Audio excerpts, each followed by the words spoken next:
আজি আমি ভাৰতীয় যুক্তৰাষ্ট্ৰ আৰু সংসদীয় গণতন্ত্ৰৰ বিষয়ে আলোচনা কৰিম। প্ৰথমে আমি ভাৰতীয় যুক্তৰাষ্ট্ৰৰ বিষয়ে আলোচনা কৰিম আৰু ভাৰতীয় যুক্তৰাষ্ট্ৰৰ মূল আলোচ্য বিষয়কেইটা হৈছে 1 নম্বৰ যুক্তৰাষ্ট্ৰৰ সংজ্ঞা, 2 নম্বৰ ভাৰতীয় যুক্তৰাষ্ট্ৰ গঠনৰ ইতিহাস আৰু 3 নম্বৰ ভাৰতীয় যুক্তৰাষ্ট্ৰৰ বৈশিষ্ট্য। আৰু এইখিনি আলোচনা কৰাৰ পিছত আমি সংসদীয় গণতন্ত্ৰৰ বিষয়ে আলোচনা কৰিম। এতিয়া প্ৰথমে আমি ভাৰতীয় যুক্তৰাষ্ট্ৰৰ মূল আলোচ্য বিষয় প্ৰথম যুক্তৰাষ্ট্ৰৰ সংজ্ঞাৰ বিষয়ে আলোচনা কৰিম। যুক্তৰাষ্ট্ৰনো প্ৰকৃততে কি? এতিয়া ভাৰত এখন যুক্তৰাষ্ট্ৰ বুলি কোৱা হয় বা ভাৰতীয় যুক্তৰাষ্ট্ৰৰ বৈশিষ্ট্য বা ভাৰতীয় যুক্তৰাষ্ট্ৰনো কি কেনেকুৱা এইখিনি আলোচনা কৰাৰ পূৰ্বে আমি জানিব লাগিব যুক্তৰাষ্ট্ৰনো প্ৰকৃততে কি। তো যুক্তৰাষ্ট্ৰ আমি সংজ্ঞা দিছোঁ, যুক্তৰাষ্ট্ৰ হ'ল পাৰস্পৰিক সন্ধি অথবা চুক্তিৰ দ্বাৰা সন্মিলিত হোৱা কিছুমান ৰাজ্যৰ গোট অথবা সমষ্টি। এতিয়া আমি যদি চাওঁ যে যুক্তৰাষ্ট্ৰ হ'ল পাৰস্পৰিক সন্ধি অথবা চুক্তিৰ দ্বাৰা, ইয়াত দুটা শব্দ আছে, সন্ধি অথবা চুক্তি। এই সন্ধি অথবা চুক্তিৰ দ্বাৰা সন্মিলিত হোৱা কিছুমান ৰাজ্যৰ গোট অথবা সমষ্টি। অৰ্থাৎ কিছুমান ৰাজ্য, এখন দুখন বা ততোধিক ৰাজ্য একেলগে লগ লাগি এখন ৰাষ্ট্ৰৰ সৃষ্টি কৰিছে। কেইবাখনো ৰাজ্য লগ লাগিছে কেনেকৈ? সন্ধি বা চুক্তিৰ জৰিয়তে লগ লাগি লৈছে আৰু লগ লগাৰ পিছত এখন ৰাষ্ট্ৰৰ সৃষ্টি কৰিছে। যিহেতু একেলগে লগ লাগি ৰাষ্ট্ৰৰ সৃষ্টি কৰিছে বিভিন্ন ৰাজ্যই, কেইবাখনো ৰাজ্যই, সেইকাৰণে সেই ৰাষ্ট্ৰখনক কোৱা হ'ব যুক্ত ৰাষ্ট্ৰ। ইয়াৰ পিছতে আমি দেখিছোঁ ৰাজ্যসমূহে কেন্দ্ৰীয় চৰকাৰৰ সাৰ্বভৌম ক্ষমতাক স্বীকৃতি দিয়ে, কিন্তু ৰাজ্যসমূহৰ স্বতন্ত্ৰতা আৰু স্বকীয়তা অক্ষুণ্ণ থাকে। অৰ্থাৎ যিবিলাক ৰাজ্যই যুক্তৰাষ্ট্ৰ গঠন কৰিলে সেই ৰাজ্যসমূহে যুক্তৰাষ্ট্ৰৰ যিখন কেন্দ্ৰীয় চৰকাৰৰ সাৰ্বভৌম ক্ষমতাক স্বীকৃতি দিছে। সাৰ্বভৌম ক্ষমতা মানে কি? আমি আগতেই পাইছোঁ যে চৰকাৰখনে ইয়াৰ আভ্যন্তৰীণ বিষয়ত বা বৈদেশিক ক্ষেত্ৰত বা বাহ্যিক ক্ষেত্ৰত যিকোনো সিদ্ধান্ত গ্ৰহণ কৰিবৰ বাবে সম্পূৰ্ণ স্বাধীন ক্ষমতা প্ৰয়োগ কৰিব পাৰে। অৰ্থাৎ কোনো বিদেশী ৰাষ্ট্ৰৰ তলতীয়া নোহোৱাকৈয়ে সম্পূৰ্ণ আভ্যন্তৰীণ দিশত বা বৈদেশিক ক্ষেত্ৰত সম্পূৰ্ণ নিজাববীয়াকৈ সিদ্ধান্ত গ্ৰহণ কৰিব পৰা যিটো ক্ষমতা তাকে সাৰ্বভৌম ক্ষমতা বুলি কোৱা হয়। অৰ্থাৎ প্ৰত্যেকখন ৰাজ্যই কেন্দ্ৰীয় চৰকাৰৰ সাৰ্বভৌম ক্ষমতাক স্বীকৃতি দিছে আৰু ৰাজ্যসমূহৰ স্বতন্ত্ৰতা আৰু স্বকীয়তা, এই শব্দ দুটাও ইয়াত আছে, কিন্তু প্ৰত্যেকখন ৰাজ্যই নিজৰ স্বতন্ত্ৰতা অৰ্থাৎ নিজৰ আভ্যন্তৰীণ কিছুমান বিষয়ত নিজে সিদ্ধান্ত গ্ৰহণ কৰিব পৰাৰ ক্ষমতাটো অটুট থাকিব আৰু স্বকীয়তা অৰ্থাৎ স্বকীয় যিখিনি বৈশিষ্ট্য প্ৰত্যেকখন ৰাজ্যৰ নিজৰ নিজৰ, সেই স্বকীয়তাটো অক্ষুণ্ণ থাকিব। গতিকে আমি যুক্তৰাষ্ট্ৰত এইটো দেখিলোঁ যে ৰাজ্যসমূহে লগ লাগি এখন যুক্তৰাষ্ট্ৰ গঠন কৰিছে আৰু এখন কেন্দ্ৰীয় চৰকাৰ গঠন কৰিছে আৰু সেই কেন্দ্ৰীয়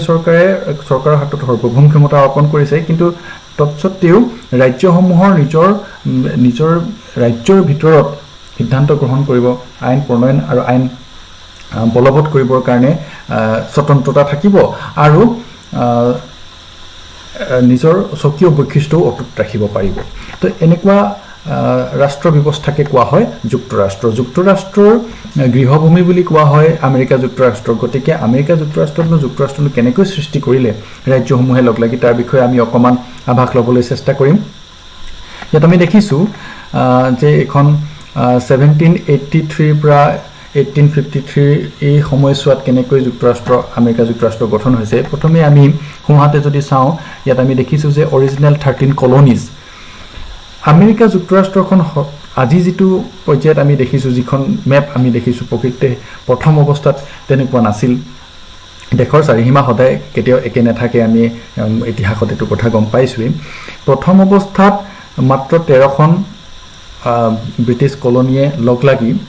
আমেৰিকা যুক্তৰাষ্ট্ৰ গঠন কৰিছিল। ইয়াত একেবাৰে সোঁহাতে আমি দেখিছোঁ 13খন কলনীজ অৰ্থাৎ উপনিৱেশ, ব্ৰিটিছৰ উপনিৱেশ আছিল। সেই 13খন ৰাজ্যই একেলগে লগ লাগি আমেৰিকা যুক্তৰাষ্ট্ৰ গঠন কৰিছিল। বাকী এই গোটেই বিৰাট অঞ্চলসমূহ বিভিন্ন ৰঙেৰে দেখুওৱা হৈছে আৰু ইয়াত চন কিছুমানো ইয়াত দেখুৱাই দিছে যে সেই কোন কোন চনত এই অঞ্চলবিলাক আমেৰিকা যুক্তৰাষ্ট্ৰৰ লগত চামিল হ'ল। এতিয়া আমি সেইখিনি কথালৈ নগৈ আমি প্ৰথমে এইটো দেখিব লাগিব যে বিভিন্ন সময়ত সেই অঞ্চলবিলাক আমেৰিকা যুক্তৰাষ্ট্ৰৰ লগত লগ লাগি আমেৰিকা যুক্তৰাষ্ট্ৰ খন আজিৰ অৱস্থাত আহি পালেহি আজিৰ যিখন মেপ আমি দেখিছোঁ সেইখন হৈছেহি কিন্তু প্ৰথম অৱস্থাত আছিল মাত্ৰ এই 13খন কলনী এই 13খন ৰাজ্যই লগ লাগি এখন চুক্তি কৰিলে এখন চুক্তিখন কোৱা হয় এই চুক্তিখনক কোৱা হয় দ্য আৰ্টিকল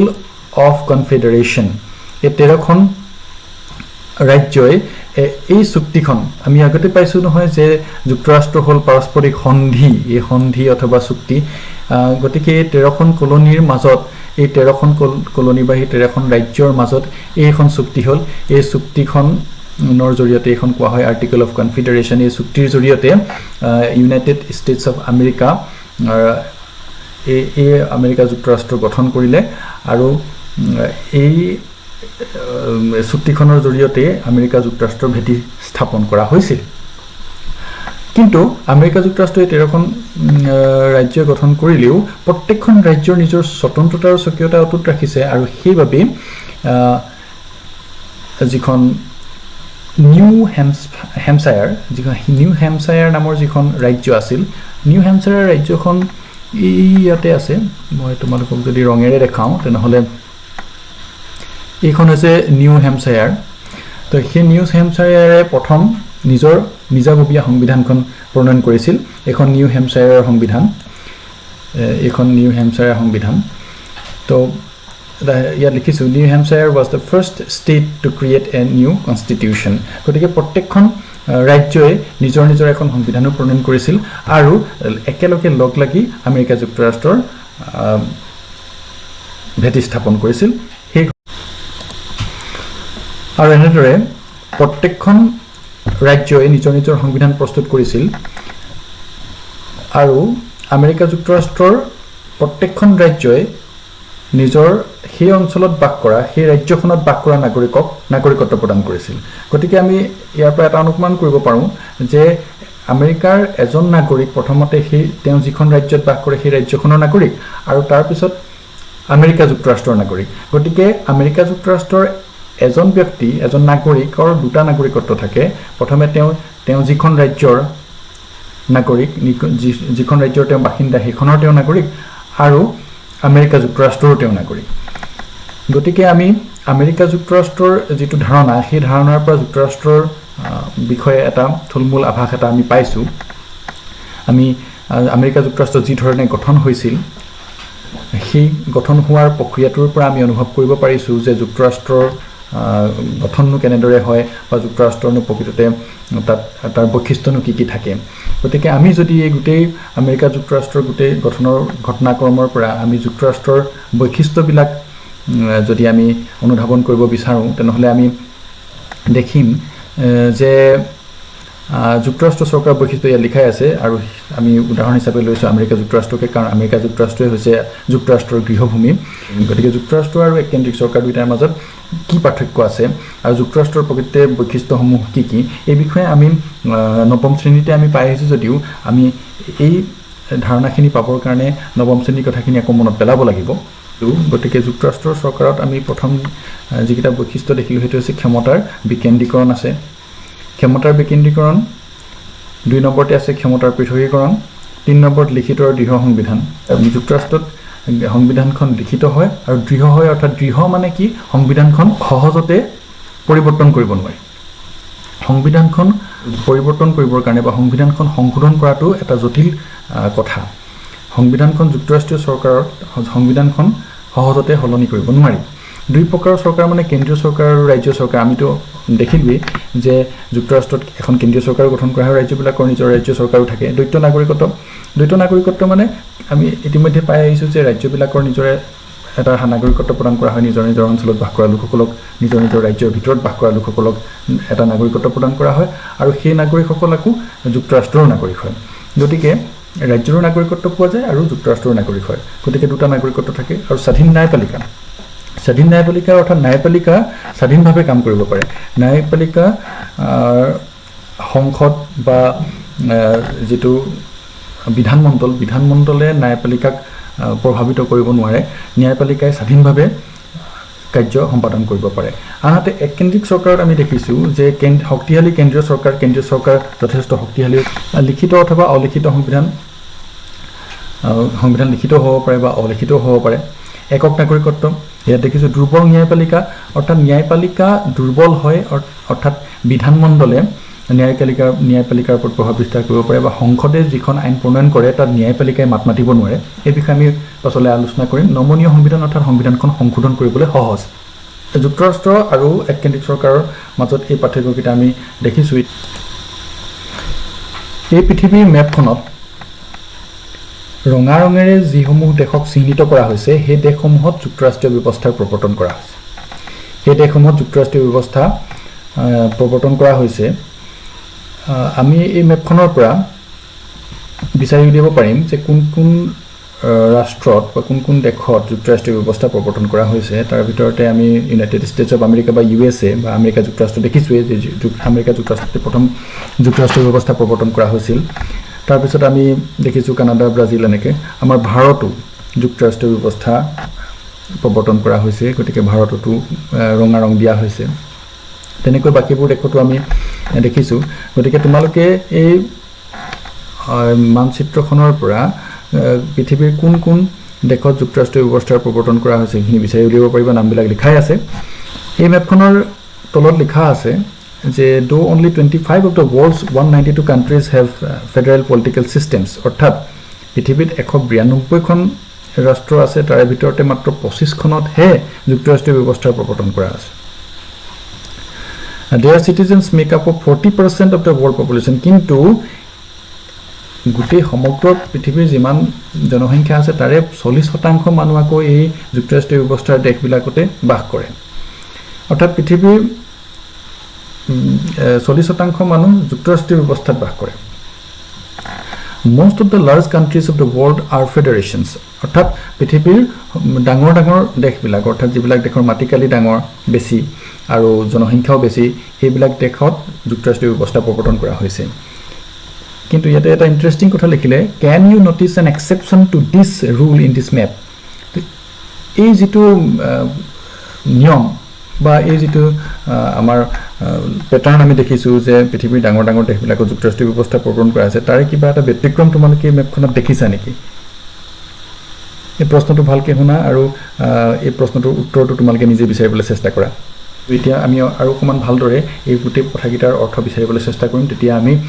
যুক্তৰাষ্ট্ৰৰ বৈশিষ্ট্যৰ বিষয়ে ভালদৰে গম পাম আৰু আমাৰ ভাৰতবৰ্ষতনো যুক্তৰাষ্ট্ৰীয় চৰকাৰৰ কি বৈশিষ্ট্য দেখা পাওঁ বা যুক্তৰাষ্ট্ৰীয় ব্যৱস্থাৰ কি বৈশিষ্ট্য দেখা পাম সেইখিনি ভালদৰে অনুমান কৰিব পাৰিম প্ৰথমে আমি চাম যে ক্ষমতাৰ বিকেন্দ্ৰীকৰণ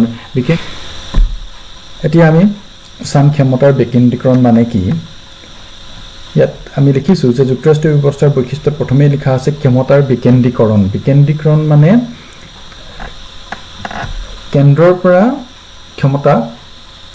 ভগাই দিয়াটোকে বিকেন্দ্ৰীকৰণ বুলি কোৱা হয় তো বিকেন্দ্ৰীকৰণত কি হয় যে প্ৰথম কেন্দ্ৰীয় চৰকাৰ থাকে কেন্দ্ৰীয় চৰকাৰৰ তলত ৰাজ্য চৰকাৰ থাকে ৰাজ্য চৰকাৰৰ তলত স্থানীয় চৰকাৰসমূহ থাকে আমাৰ ভাৰতৰ ক্ষেত্ৰত আমি দেখিছো যে সকলোটোৰ ওপৰত থাকে কেন্দ্ৰীয় চৰকাৰ তাৰ তলত থাকে ৰাজ্য চৰকাৰৰ ক্ষমতা থাকে ৰাজ্য চৰকাৰেও ক্ষমতা আকৌ ভাগ বিতৰণ কৰি দিয়ে স্থানীয় চৰকাৰৰ হাতত স্থানীয় চৰকাৰ মানে আমাৰ গাঁও অঞ্চলত থাকে গাঁও পঞ্চায়ত আঞ্চলিক পঞ্চায়ত জিলা পৰিষদ ইত্যাদি আৰু নগৰ অঞ্চলত থাকে নগৰ সমিতি পৌৰসভা আৰু পৌৰ নিগম তো এই স্থানীয় নিকায়সমূহলে ক্ষমতাৰ বিতৰণ কৰি দিয়া অৰ্থাৎ কেন্দ্ৰীয় চৰকাৰৰ পৰা ক্ষমতাৰ বিতৰণ কৰি দিয়া হৈছে ৰাজ্য চৰকাৰেও আকৌ কিছুমান ক্ষমতা দি দিছে এই স্থানীয় নিকায়সমূহক গাঁও অঞ্চলত গাঁও পঞ্চায়তসমূহত আৰু নগৰ অঞ্চলত পৌৰ নিগম পৌৰসভা নগৰ সমিতি অৰ্থাৎ ক্ষমতাটো কেন্দ্ৰীভূত হৈ থকা নাই কেন্দ্ৰীয় চৰকাৰৰ হাতত কেন্দ্ৰীয় চৰকাৰৰ হাততে অকল ক্ষমতাটো কেন্দ্ৰীভূত হৈ থকা নাই কেন্দ্ৰীয় চৰকাৰে ক্ষমতাটো ভাগ বিতৰণ কৰি বিভিন্ন পৰ্যায়লৈ ঠেলি দিছে ইয়াকে কোৱা হয় ক্ষমতাৰ বিকেন্দ্ৰীকৰণ যুক্তৰাষ্ট্ৰীয় চৰকাৰ য'ত প্ৰৱৰ্তন কৰা হৈছে তাত এনেকুৱা ধৰণৰ ক্ষমতাৰ বিকেন্দ্ৰীকৰণ দেখা যায় অৰ্থাৎ কেন্দ্ৰীয় চৰকাৰৰ হাততো ক্ষমতা থাকে আৰু কেন্দ্ৰীয় চৰকাৰে কিছুমান ক্ষমতা ৰাজ্য চৰকাৰলৈ বহুতবোৰ ৰাজ্য থাকে ৰাজ্যবিলাকৰ চৰকাৰলৈ ক্ষমতা হস্তান্তৰ কৰি দিছে আৰু ৰাজ্য চৰকাৰবিলাকেও স্থানীয় চৰকাৰসমূহলৈ ক্ষমতা হস্তান্তৰ কৰি দিছে এইটো ব্যৱস্থা আমি আমাৰ ভাৰততো দেখিবলৈ পাওঁ সেইটো হৈছে প্ৰথম ক্ষমতাৰ বিকেন্দ্ৰীকৰণ গতিকে আমি দেখিছো যে ভাৰতত ক্ষমতাৰ বিকেন্দ্ৰীকৰণ যুক্তৰাষ্ট্ৰীয় চৰকাৰৰ এই বৈশিষ্ট্যটো ভাৰতত আমি দেখিবলৈ পাওঁ ভাৰতৰ সংবিধানে কেন্দ্ৰ আৰু ৰাজ্যসমূহৰ মাজত কি বিষয়ত ক্ষমতা থাকিব, কেন্দ্ৰৰ কি ক্ষমতা থাকিব, ৰাজ্যৰ কোন বিষয়ত ক্ষমতা থাকিব সেইটো স্পষ্ট কৰি দিছে আৰু তিনিখন সূচীৰ সৃষ্টি কৰিছে, তিনিখন সূচী বা তালিকা সৃষ্টি কৰিছে। তাত কেন্দ্ৰীয় চৰকাৰে কোন বিষয়ত সিদ্ধান্ত গ্ৰহণ কৰিব পাৰে, আইন প্ৰণয়ন কৰিব পাৰিব, ৰাজ্য চৰকাৰবিলাকে কোন বিষয়ত আইন প্ৰণয়ন কৰিব পাৰিব, তাক স্পষ্টকৈ ভাগ বিতৰণ কৰি দিছে। এতিয়া ইয়াত আমি দেখিছোঁ এই চিত্ৰটোত যে যিহেতু বহুতবোৰ ৰাজ্য লগ লাগি যুক্তৰাষ্ট্ৰ গঠন হৈছে, গতিকে ৰাজ্যবিলাকৰো নিৰ্দিষ্ট কিছুমান বিষয়ত ক্ষমতা থাকিব আৰু যিখন কেন্দ্ৰীয় চৰকাৰ, যুক্তৰাষ্ট্ৰৰ যিখন কেন্দ্ৰীয় চৰকাৰ, সেই কেন্দ্ৰীয় চৰকাৰৰ হাততো কিছুমান বিষয়ত ক্ষমতা থাকিব। ভাৰতত তিনিখন সূচী আছে, সেই তিনিখন সূচীৰ জৰিয়তে সংবিধানে তিনিখন সূচীৰ জৰিয়তে কেন্দ্ৰ আৰু ৰাজ্যবিলাকৰ মাজত ক্ষমতাৰ ভাগ বিতৰণ কৰি দিছে। ইয়াত কেন্দ্ৰীয় তালিকাত যিখিনি আছে বৈদেশিক সম্পৰ্ক, প্ৰতিৰক্ষা, মুদ্ৰা, বেংক, যোগাযোগ আৰু পৰিবহণ ইত্যাদি বিষয়ত কেন্দ্ৰীয় চৰকাৰৰ ক্ষমতা থাকিব। অৰ্থাৎ বৈদেশিক সম্পৰ্কৰ ক্ষেত্ৰতে যদি আমি চিন্তা কৰোঁ তেনেহ'লে বিদেশৰ লগত কোনোবা এখন বৈদেশিক ৰাষ্ট্ৰৰ লগত যদি আমাৰ ভাৰতে যদি সম্পৰ্ক স্থাপন কৰিবলগীয়া হয় বা প্ৰতিৰক্ষাৰ ক্ষেত্ৰত কিবা সিদ্ধান্ত গ্ৰহণ কৰিবলগীয়া হয়, তেনেহ'লে কেন্দ্ৰীয় চৰকাৰে সম্পূৰ্ণৰূপে নিজৰ ক্ষমতা প্ৰয়োগ কৰিব পাৰে, কেন্দ্ৰীয় চৰকাৰে আইন প্ৰণয়ন কৰিব পাৰে। আনহাতে ৰাজ্যিক চৰকাৰসমূহে ৰাজ্যখনৰ ভিতৰত আৰক্ষী, কৃষি, জলসিঞ্চন, ভূমিকৰ, জনস্বাস্থ্য ইত্যাদি বিষয়ৰ ওপৰত আইন প্ৰণয়ন কৰিব পাৰে। ৰাজ্য চৰকাৰসমূহক এইকেইটা বিষয়ৰ ওপৰত, এনেধৰণৰ বিষয়বিলাকৰ ওপৰত আইন প্ৰণয়ন কৰাৰ অধিকাৰ প্ৰদান কৰা হৈছে, তাক ৰাজ্যিক তালিকাত অন্তৰ্ভুক্ত কৰা হৈছে। এই বিষয়বিলাক যেনেকৈ আৰক্ষী, কৃষি, জলসিঞ্চন ইত্যাদি এইবিলাক বিষয়বিলাকত ৰাজ্যসমূহে নিজাববীয়াকৈ সিদ্ধান্ত গ্ৰহণ কৰিব পাৰে, আইন প্ৰণয়ন কৰিব পাৰে। আনহাতে এনে কিছুমান বিষয় আছে যিবিলাক বিষয়ৰ ওপৰত কেন্দ্ৰীয় চৰকাৰ আৰু ৰাজ্য চৰকাৰ উভয়ে সিদ্ধান্ত গ্ৰহণ কৰিব পাৰে, আইন প্ৰণয়ন কৰিব পাৰে, যেনেকৈ শিক্ষা, বন, শ্ৰমিক সংঘ, বিবাহ, বন্য জীৱ জন্তুৰ সংৰক্ষণ ইত্যাদি। এই বিষয়বিলাকত কেন্দ্ৰীয় চৰকাৰ আৰু ৰাজ্য চৰকাৰ উভয়ে সিদ্ধান্ত গ্ৰহণ কৰিব পাৰে আৰু আইন প্ৰণয়ন কৰিব পাৰে। গতিকে কেন্দ্ৰ চৰকাৰ আৰু ৰাজ্য চৰকাৰসমূহৰ মাজত স্পষ্টকৈ ক্ষমতাৰ ভাগ বিতৰণ কৰা হৈছে আৰু ভাৰতৰ সংবিধানে তিনিখন সূচীৰ জৰিয়তে এই ক্ষমতাসমূহ ভাগ বিতৰণ কৰিছে। এই তিনিখন সূচীত যিবিলাক বিষয় অন্তৰ্ভুক্ত কৰিছে সেই বিষয়বিলাকত কেন্দ্ৰীয় চৰকাৰ আৰু ৰাজ্য চৰকাৰসমূহে নিজৰ ক্ষমতা প্ৰয়োগ কৰিব পাৰে। গতিকে ইয়ে হৈছে ক্ষমতাৰ বিকেন্দ্ৰীকৰণৰ বাবে ভাৰতীয় সংবিধানে লোৱা ব্যৱস্থা। গতিকে আমি দেখিলোঁ যে ভাৰতৰ যুক্তৰাষ্ট্ৰীয় ব্যৱস্থাত ক্ষমতাৰ বিকেন্দ্ৰীকৰণ কৰা হৈছে। ইয়াৰ পিছতে আমি যুক্তৰাষ্ট্ৰীয় চৰকাৰৰ দ্বিতীয় বৈশিষ্ট্য ক্ষমতাৰ পৃথকীকৰণৰ বিষয়ে অনুধাৱন কৰিম। সংবিধানে চৰকাৰৰ তিনিটা অংগৰ মাজত ৰাষ্ট্ৰ পৰিচালনাৰ দায়িত্বসমূহ ভগাই দিছে, অৰ্থাৎ ক্ষমতাৰ পৃথকীকৰণ কৰিছে। সেইকেইটা হৈছে বিধানমণ্ডল, কাৰ্যপালিকা, ন্যায়পালিকা। বিধানমণ্ডল লোকসভা আৰু ৰাজ্যসভাৰে গঠিত, কাৰ্যপালিকা ৰাষ্ট্ৰপতি, প্ৰধানমন্ত্ৰী আৰু মন্ত্ৰী পৰিষদেৰে গঠিত আৰু ন্যায়পালিকা উচ্চতম ন্যায়ালয়েৰে গঠিত হয়। বিধানমণ্ডল হৈছে ৰাষ্ট্ৰ পৰিচালনাৰ বাবে অত্যাৱশ্যকীয় আইন প্ৰণয়ন কৰে। বিধানমণ্ডলৰ মূল কাৰ্যটো হৈছে যে ৰাষ্ট্ৰ পৰিচালনাৰ বাবে অত্যাৱশ্যকীয় আইন প্ৰণয়ন কৰা। লোকসভা আৰু ৰাজ্যসভাত আইন প্ৰণয়ন কৰা হয় আৰু লোকসভা আৰু ৰাজ্যসভাক একেলগে বিধানমণ্ডল বুলি কোৱা হয়। আৰু এই যিখন আইন বিধানমণ্ডলে প্ৰণয়ন কৰিব, আইন প্ৰস্তুত কৰিব, সেই আইনখন কাৰ্যপালিকাই কাৰ্যক্ষেত্ৰত ৰূপায়ণ কৰে।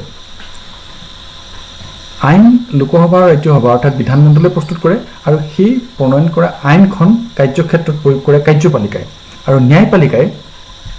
বিধানমণ্ডলে প্ৰয়োগ কৰা আইনখন সংবিধানসন্মত হৈছেনে নাই তাক পৰীক্ষা কৰে। সংবিধানসন্মত যদি হৈছে তেনেহ'লে সেইখন কাৰ্যপালিকাই কাৰ্যক্ষেত্ৰত আইনখন প্ৰয়োগ কৰিব পাৰিব, আৰু যদি সংবিধানসন্মত হোৱা নাই তেনেহ'লে সেই আইনখন ন্যায়পালিকাই খাৰিজ কৰিব পাৰে। সেয়ে আমি বিধানমণ্ডল, কাৰ্যপালিকা আৰু ন্যায়পালিকাৰ ইয়াত কাৰ্যসমূহ উল্লেখ কৰিছোঁ যে কাৰ্যপালিকাই বিধানমণ্ডলে প্ৰণয়ন কৰা আইনসমূহ কাৰ্যকাৰী কৰে আৰু ন্যায়পালিকাই বিধানমণ্ডলে প্ৰণয়ন কৰা আইনসমূহ সংবিধানসন্মত হৈছেনে নাই তাক চালি জাৰি চায় আৰু বিচাৰ ব্যৱস্থা পৰিচালনা কৰে। গতিকে ভাৰতৰ সংবিধানে ৰাষ্ট্ৰ পৰিচালনাৰ দায়িত্বসমূহ তিনি ভাগত ভাগ কৰি তিনিটা উপাদানৰ মাজত ভগাই দিছে। গতিকে আমি দেখিলোঁ যে ক্ষমতাৰ পৃথকীকৰণ ভাৰতীয় যুক্তৰাষ্ট্ৰীয় ব্যৱস্থাত কৰা হৈছে। তাৰপিছতে যদি আমি চাওঁ তেনেহ'লে ভাৰতীয় যুক্তৰাষ্ট্ৰীয় ব্যৱস্থা লিখিত দৃঢ় সংবিধান পোৱা আছে। দুই প্ৰকাৰৰ চৰকাৰ অৰ্থাৎ কেন্দ্ৰীয় চৰকাৰ, ৰাজ্য চৰকাৰ আছে। দ্বৈত নাগৰিকত্বৰ ব্যৱস্থা কিন্তু ভাৰতীয় যুক্তৰাষ্ট্ৰত নাই। গতিকে আমি দেখিলোঁ যে ভাৰতীয় যুক্তৰাষ্ট্ৰীয় ব্যৱস্থাত ক্ষমতাৰ বিকেন্দ্ৰীকৰণ কৰা হৈছে, ভাৰতীয় যুক্তৰাষ্ট্ৰীয় ব্যৱস্থাত ক্ষমতাৰ পৃথকীকৰণো কৰা হৈছে, অৰ্থাৎ বিধানমণ্ডল কাৰ্যপালিকা আৰু ন্যায়পালিকাৰ মাজত ক্ষমতাৰ পৃথকীকৰণ কৰা হৈছে ভাৰতীয় সংবিধান লিখিত আৰু দৃঢ় সংবিধান ভাৰতীয় সংবিধান সংশোধন কৰাৰ প্ৰক্ৰিয়াটো যথেষ্ট জটিল আৰু ভাৰতীয় সংবিধান সহজে সংশোধন কৰিব নোৱাৰি গতিকে ভাৰতীয় সংবিধান এখন দৃঢ় সংবিধান গতিকে ভাৰতীয় যুক্তৰাষ্ট্ৰীয় ব্যৱস্থাত এই বৈশিষ্ট্যটো দেখিবলৈ পাওঁ ঠিক তেনেদৰে ভাৰতৰ যুক্তৰাষ্ট্ৰীয় ব্যৱস্থাত দুই প্ৰকাৰৰ চৰকাৰ আছে অৰ্থাৎ কেন্দ্ৰীয় চৰকাৰো আছে আৰু ৰাজ্যসমূহতো ৰাজ্য চৰকাৰ আছে গতিকে এই যুক্তৰাষ্ট্ৰীয় বৈশিষ্ট্যটো ভাৰতীয় যুক্তৰাষ্ট্ৰত দেখিবলৈ পাওঁ ভাৰতত কিন্তু দ্বৈত নাগৰিকত্ব নাই ভাৰতৰ ন্যায়পালিকা স্বাধীন হয় কাৰণ ভাৰতীয় ন্যায়পালিকাই বিধানমণ্ডলে প্ৰয়োগ কৰা আইনসমূহ চালি জাৰি চাব পাৰে আৰু সংবিধানসন্মত হৈছে নাই সেই বিষয়ে ৰায়দান কৰিব পাৰে গতিকে বিধানমণ্ডলে প্ৰয়োগ কৰা আইনৰ ওপৰত যিহেতু ন্যায়পালিকাই স্বাধীনভাৱে ৰায়দান কৰিব পাৰে গতিকে ভাৰতীয় ন্যায়পালিকাক স্বাধীন বুলি কোৱা হয় আনহাতে ভাৰতীয় যুক্তৰাষ্ট্ৰীয় ব্যৱস্থাত এককেন্দ্ৰিক চৰকাৰৰ কিছুমান বৈশিষ্ট্য আমি দেখিবলৈ পাওঁ যেনেকৈ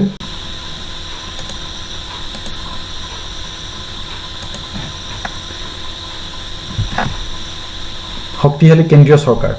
ভাৰতৰ যুক্তৰাষ্ট্ৰীয় ব্যৱস্থাত কেন্দ্ৰীয় চৰকাৰ ৰাজ্য চৰকাৰসমূহতকৈ শক্তিশালী গতিকে শক্তিশালী কেন্দ্ৰীয় চৰকাৰ এক এককেন্দ্ৰিক চৰকাৰৰ বৈশিষ্ট্য কিন্তু ভাৰতীয় যুক্তৰাষ্ট্ৰীয় ব্যৱস্থাত সেই এককেন্দ্ৰিক চৰকাৰৰ বৈশিষ্ট্যটো আমি দেখিবলৈ পাওঁ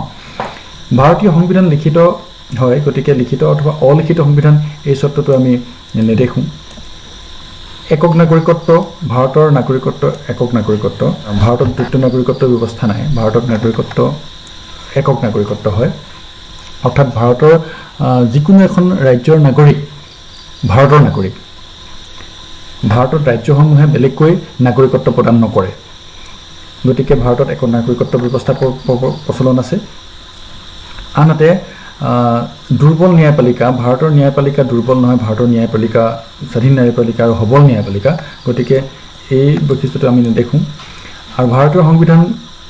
দৃঢ় সংবিধান গতিকে ভাৰতীয় সংবিধান নমনীয় সংবিধান নহয় গতিকে এই বৈশিষ্ট্যটো এককেন্দ্ৰিক চৰকাৰৰ বৈশিষ্ট্যটো আমাৰ ভাৰতত নাই গতিকে আমি দেখিলোঁ যে কিছুমান